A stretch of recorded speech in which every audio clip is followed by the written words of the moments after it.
vision, modernization, and of course, stabilization. How far have you gone with that?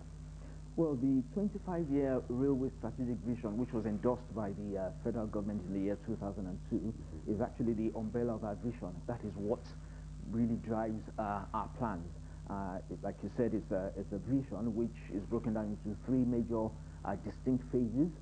We've got the systems transition, which is all about what we're doing now, rehabilitating the existing narrow gauge line, introducing operational changes, making it attractive to private sector participation. Then you have the systems modernization, which is also going on now. Introduction of standard gauge lines, building new lines, new extensions, developing the national capacity in terms of technological development, having sleepers, rail tracks being manufactured here in Nigeria. And then lastly, you have the systems stabilization, which will see the standard gauge being extended to all the 36 states of the country. Okay, speaking about what you just said now, private sector participation. People say that government has no business in business. And if you want to get the rail back again, and I understand that at the time you've gotten the approval of the National Council on Privatization, or what you call the Railway Act Bill. How far have you gone with it? At what stage it is, you see? Well, it's really all about the repealing of the 1955 Railway Act and enacting the current Railway Bill. Like you rightly said, it's gone through the National Council of Privatization. It's been approved by that council. It was then reverted back to the Attorney General, and the latest development now is that it has now been given an okay by the Attorney General, and so anytime from now it will be moved to the Federal Executive Council for endorsement for it to be passed to the National Assembly. And like you know, when it gets to the National Assembly, the normal first reading, public hearing, second reading, and all that. So we are very, very optimistic that in no time, in a matter of months, we will have the new railway bill enacted. Now, this is the bill that allows private sector participation with regards to running of trains. It's a bill that will enable us concession the operations of our train lines, which is something which we're very much looking forward to. Your tracks are back on the street. Yes, How do you want to get private investors involved? Will they bring coaches or wagons on your tracks? Well, one of the major challenges we're facing at the moment in terms of our train operations is that of the inadequate coaches and wagons. Now, this is an area where we really do need private sector participation. I must say that the federal government has done quite a lot in terms of provision of funding. I mean, over the past 2-3 years, we've actually rehabilitated about 350 coaches and wagons. We've placed orders for new trains. We've placed orders for new air-conditioned coaches. All will be coming, by the way, in the next 2 months. I mean, we have about 2 sets of diesel multiple units, integrated trains, air-conditioned. We have about 11 68-seater passenger coaches that will be flying Lagos to Kano. Again, 6 of them will be coming in by January, and the rest later in the year. But going back to what you've just said, that in itself is just not enough to meet the demands of today. And as a result, we're trying to get the private sector in, and they have shown a lot of interest, I must say, in bringing in coaches and wagons, which, working together with the NRC, will actually enhance our operational efficiency in terms of reducing congestion on our trains, in terms of increasing the frequency of train services. Before the Railway Act Bill is eventually passed, are you making effort to outsource some of the services that you render? Because I saw an advert where you were calling for would-be investors to come and take charge of your stations, go into catering services. What's happening to that? Yes, indeed. That is an interim measure which is being taken. I mean, it's just all about being proactive, pending the execution of the planned concessioning. What we're saying is that, look, we need the private sector involvement in railways as at yesterday. And a result of that, in fact, exactly about a month ago, we had a PPP stakeholders workshop here in Abuja, which was, well attended. I mean, about 80% of the hall was full of private sector potential participants. And this was all about unveiling our capability enhancement program. Like you said, from the private sector's perspective, we're looking at the first phase where we'll actually be outsourcing are some of our services in terms of park and ride services, in terms of ticket collection, in terms of catering services, in terms of facilities management. These are all things that can be outsourced to the private sector and are being outsourced to the private sector. Then we want to move on to the phase of what we call supply chain management involving the private sector. And this is where the concept of the supply of coaches and wagons comes in. We're talking about private sector coming in, talking about 100 wagons, 100 coaches, just something that can actually enhance our capability as we speak. We also have the concept of logistics services providers in terms of warehousing. That's another area where we are actually, lacking quite, tremendously at the moment. Yes, we're running train services, we're moving freight, but in terms of warehouses, in terms of facilities for loading and unloading, again, we want the private sector to come in. We'll give them the land along the railway line. We'll build modern warehousing facilities and actually take charge of the logistics provision in that area. And then lastly, like you said, the concept of redevelopment and remodeling, reconfiguration of our existing stations. We have all these stations there, they're big, they're old. We want private sector to come in, take on these stations, reconfigure them to incorporate modern commercial outlets. So when eventually the private sector comes in, will Nigeria Railway Corporation now become like a regulatory body? Or you still maintain, you do businesses? Not indeed. Nigeria, not at all. Nigerian Railway Corporation cannot be a regulatory body. The regulatory body which is being proposed in the National Transport Commission Act bill is the NTC itself. That is, the plan is to have a commission that will actually take charge of the economic regulation of train services. And it's not just train services, it's actually the entire transport sector. But for now, what we're talking about is just involving the private sector to come in some form of a joint venture with Nigerian Railway Corporation in enhancing its capability. Yeah, you've spoken about the Western Line. Yes. How far with the Eastern Line? And take it as another, you can have this to it. The new gauge that you launched between Lagos and Ibadan, of course, Ajaokuta, Agres, how far? Talking about the West Eastern Line, the Eastern Line traverses between Port Harcourt to Maiduguri. I can tell you now that that section, the rehabilitation was split into 3 sections, one going from Port Harcourt all the way to Makurdi, that is from Port Harcourt, Aba, Umuahia, Enugu, all the way to Makurdi. You have another one going from Makurdi all the way to Kuru, that is Makurdi, Lafayette, Kafanchan, a spur line going to Kaduna, and one going to Jos, ending in Kuru, and the third and final one from Kuru, going through Bauchi, Gombe, Ashaka, all the way to Maiduguri. Now, the good news about that is that looking at the 3 of them on an average, I'll say they're just now over 50% complete, and we're very, very optimistic, in fact, well assured that in the first quarter of next year, some sections of this line will be back in operations. There's some hitches here and there, but they're all being resolved, and so that is one area where we are all anxious to see train services being, back on track. You also talked about the standard gauge. Yes, we have the line from Itape to Ajaokuta going all the way to the Delta, the Alaja Steel plant in Warri. Again, that's about 277 kilometers. We're talking about 78 to 80% complete. We're looking at commissioning that next year.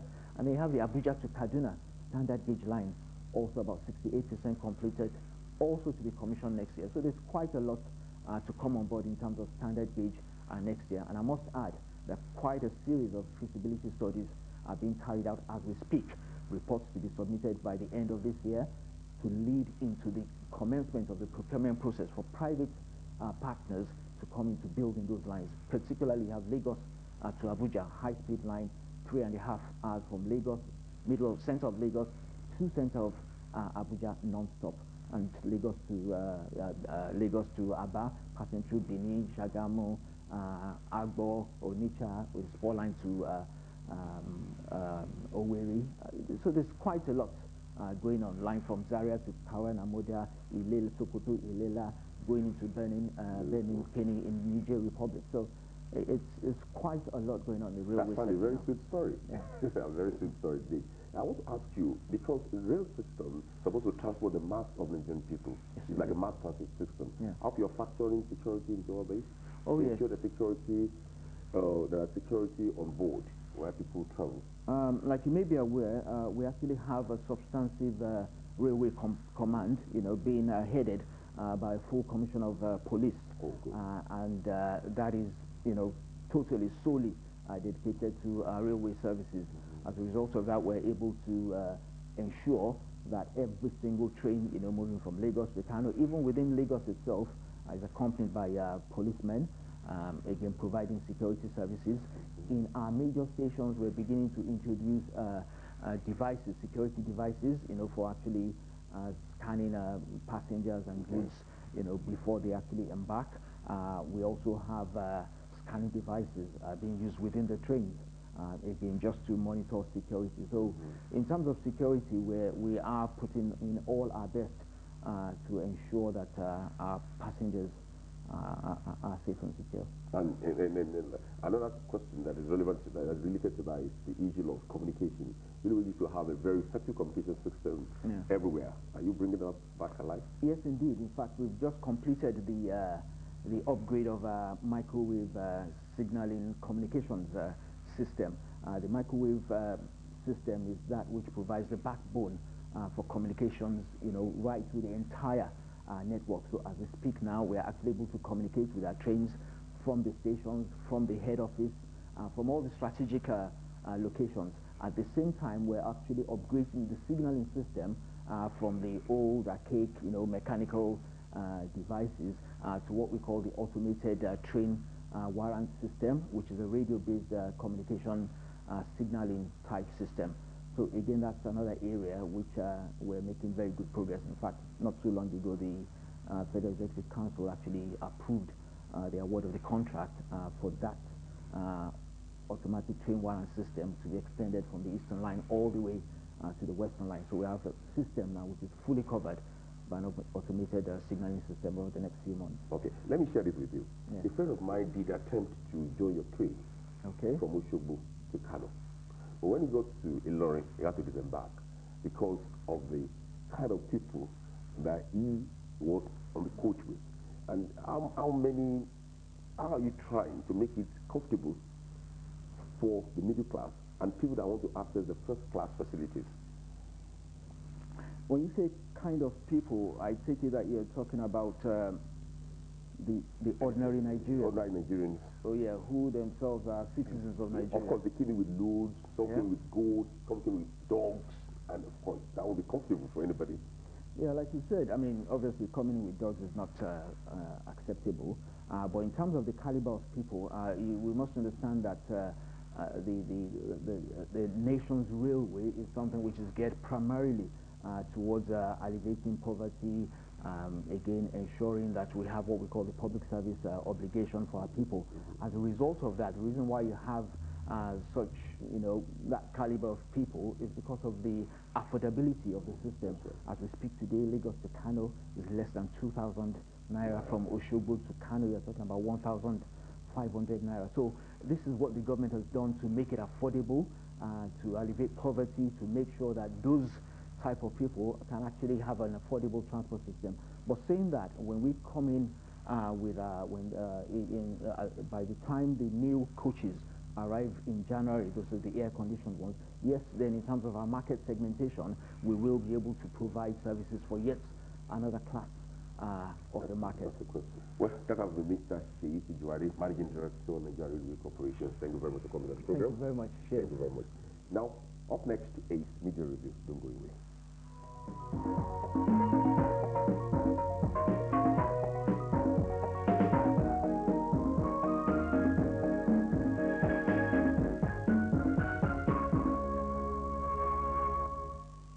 Has the media been fair and objective in its reportage of issues for the week? Has the watchdog been balanced, accurate, and socially responsible to Nigerians? You're welcome to the Media Review segment on Insights. Joining us today to share his views on the reportage and coverage of incidents that have come up during the course of the week is Mr. Sonia Adesua, a media consultant and a publisher for over 10 years. You're welcome, Mr. Adesua. Thank you very much, Anita. How are you today? Good morning, dear. Good morning, good morning. How is life? Fine, I'm fine. That's great. Let's go straight to the first story. On Tuesday, the Punch newspaper reported that the President Goodluck Jonathan, did not present the budget due to security reasons. On the same Tuesday as well, the This Day newspaper here reported that President Goodluck Jonathan writes legislature on oil benchmark. So it's really obvious that you can see the disparity between the two reports. One is saying that due to security reasons, you know, the President did not show up. The other one is saying that the President, and I quote, President Goodluck Jonathan has written to the National Assembly to express his concern over the crude oil benchmark pegged at $79 per barrel by the House of Representatives, stating that without a resolution of the benchmark, it will be futile to present a budget that would cause rancor between the executive and legislative and delay its passage and so on. Before I ask you these questions, I want you to have it in mind that the President, both the Punch and This Day newspaper both have correspondents in the presidency. It's obvious that the This Day went ahead to dig a little deeper. How important is it for, you know, our national dailies to actually be patient enough to sieve out the truth from a great deal of information that they may get? Thank you very much, Anito. You're welcome. One thing that we must all note is that newspapers and the editorial policies are stringently followed. Any newspaper is set up to achieve three major objectives. Number one, you have to work in line with your ownership and its editorial policy. You have to work in line with your own editorial policy, which may be slightly different from the editorial policy of the owner, because you want to be seen as practitioners. The third reason also may be, well, for obvious reasons, the idiocracy of the practitioners and also their penchant for sensational publication. They think those are the things that sell newspapers. There is no way you can divulge some of these things that are published from these two major newspapers that are largely owned by politicians from the objective direction of editorial policy, editorial direction, of ensuring that the incumbent presidency is not relevant in terms of recording credible publications, credible publishing of credible news. Those are things. There's no way you can divert policy for some of these things that are, and I will elaborate. I don't know whether you still have a question. I definitely have a question to ask.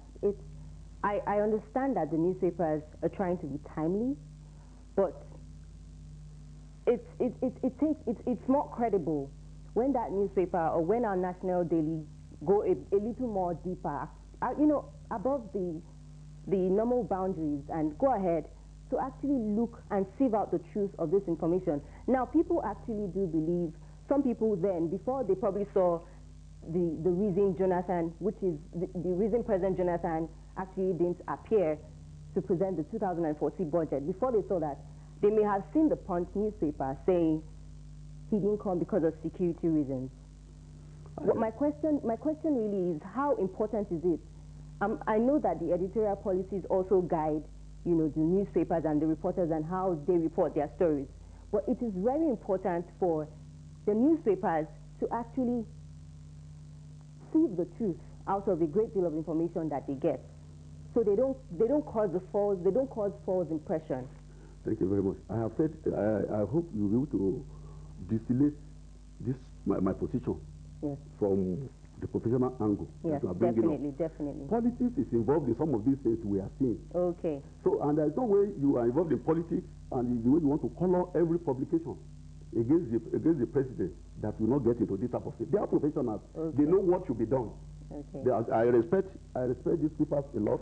This day, and the Punch, the parade array of very sound professionals.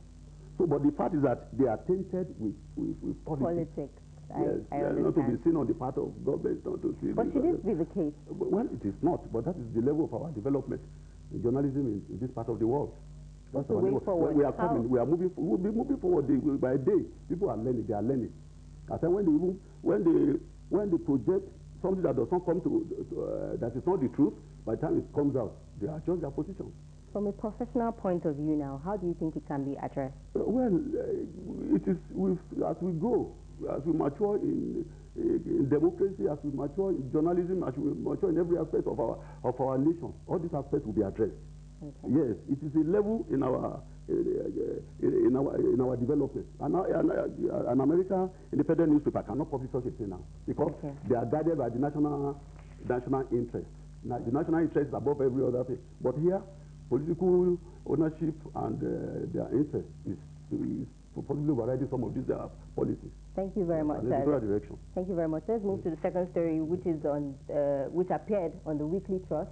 It said presidency moves against Governor Lamido. I'm sure you read a bit of it, you know, on page 5. You know, it was the last time I checked. The SSS and the EFCC are not under the presidency, and it was the EFCC. It even says here, it says in the headline, EFCC arrests sons, but the content of the story was different, and I thought it was such a crafty move to actually try to link these two stories together, saying that the governor, President Jonathan, did not pay attention to some bribe that was collected by a serving minister, and link it to the story of the arrest of the two sons of Governor Lamido. I don't know. What do you think about that? Thank you. We have been saying the same thing. Yeah. With few meters to the 2015, developments like this will be very, very peculiar. You'll be seeing so many of them. If a leading political opponent of the government does not wake up safe and sound in his house, the first person to suspect for the insomnia is the president or his agencies. So all these things are political. I've said it earlier on. And there is no way, but being political to this level in newspapering is affecting the credibility of some of these papers. When I read this one, I just started laughing. So what is the credibility of this type of publication? Apart from the fact that every government has its own character. This Jonathan government has a character. Everybody knows it's not somebody that can easily. I'm not a spokesman, but everybody knows that the government has a character. It's not a wish-hunting person. We have so many people. If you have that tendency, in fact, you can guess how many people will be in jail today. Okay, so are you saying that as we approach the 2015 elections, we'll be expecting more of this? Sure, more of this. Okay. There are political stories just based on sensationalism to arouse, to hit up the polity and to sell their papers. That's selling the code. But how important do you think that it is to actually, for the headlines of newspapers, national dailies, to actually say what the content is saying? How important do you think it is? Yes. It goes a long way, I'm sure, and you would agree with me. But how important? I want to hear from you. I know, I agree with you. That is in pure professionalism. But in this competitive environment that we are of the industry, you want to outwit the other through your sensationalism. Even what you are publishing may not even be relevant. But this editorial lapses, as far as I'm concerned. Whatever you want to project in a newspaper, you can still do it professionally and still come up with something sensational too. Okay. Yeah. So let's just move to the last story, which is the story that came up on the online media in Sahara Reporters and also Leader Ikeji, saying that Jimoh Ibrahim has been arrested. On the Weekly, not the Weekly Trust now, the National Mirror, it said, you know, that Jimoh Ibrahim denies the arrest. This is Tuesday. This is it. This came out on Tuesday after that report had come out on the online media. Thank you very much. Yes. This development in the social media, even in America, is becoming a problem already, because there are a lot of things you post online that you cannot verify, and the law cannot also address it. So some of these things are fallacy. I read the law within the past 2-3 days that I marveled. But I am sure the government must be doing something. I think that was a talk shop sometimes. They invited somebody from Israel. He was already addressing this issue. That is some of these dimensions of the social media. This recklessness, or some of just abusing the independence of the social media. Okay. Yeah. Thank you very much, Mr. Adeswa. It was really nice to have you.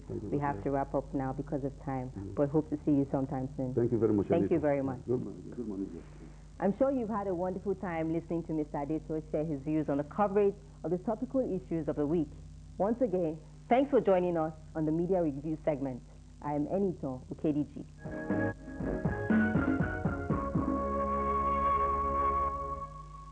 That Media Review draws the curtain on today's edition of Insight. Thank you for being part of the program, and please do enjoy your weekend. Enito. Thank you for being part of the program. I hope to see you same time next week. Do have a great day. I am Eniton Ukediji. And my name is Femi Adefila. See you next week.